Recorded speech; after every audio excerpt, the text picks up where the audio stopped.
war degdega culimada maamulka waqooyi bari ayaa sheegay inay jihaad ka dhanaa Somaliland ay iclaamin doonaan haddii ay ka laaban waayaan waxa ay ku sheegeen in Israa'iil ay walaalo ay la tahay isla markaana ay ka heleen ictiraafka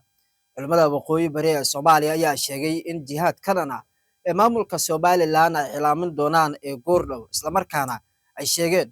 in duulaanada lagu qaadi doono Hargeysa iyo magaalooyinka kale ee Somaliland ay meesha koowaad loogu soo duulo ay noqoto ee waqooyi bari ee Soomaaliya maamulka waqooyi bari ayaa dhowr dhaleeceeyay arrinka oo Somaliland ay ku kacday isla markaana ay ku sheegtay in walaalo ay la tahay Israa'iil dowladda Somaliland ayaa iyana aysan ka hadlin ilaa hadda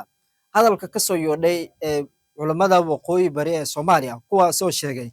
inay ku jihaadan doonaan Somaliland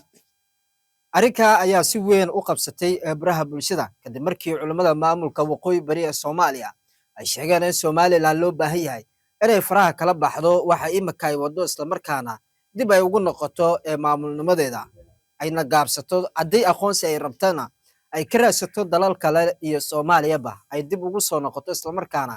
ay wada xaajood ay la gasho dowladda federaalka ee Soomaaliya Somaliland ayaa aysan ka jawaabin ilaa hadda arrinka ka soo yeedhay culimada waqooyi bari ee Soomaaliya